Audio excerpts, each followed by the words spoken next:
গরমে তো পান্তা ভাত নিয়ে বসছো, আইটেমটা দেখাই দাও।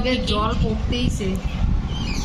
এটা হচ্ছে পান্তা ভাত, এখানে এটা হচ্ছে ডাল বাটা, এটা হচ্ছে পাঁপড়, মিষ্টি কুমড়া ভাজা, এটা কারকল ভাজা, ডালের বড়া। এটা বড়া আর আমার পান্তা ভাতের সাথে আমার বড়া লাগবেই।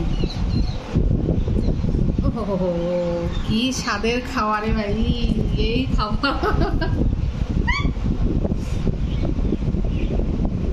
পূজা করে এসে একদম দাঁড়াইনি, আগে পান্তা ভাত নিয়ে বসছি, দেখছিস।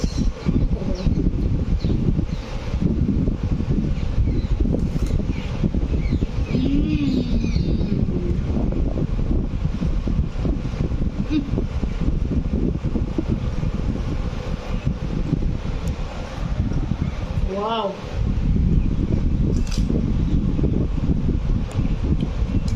Bye bye.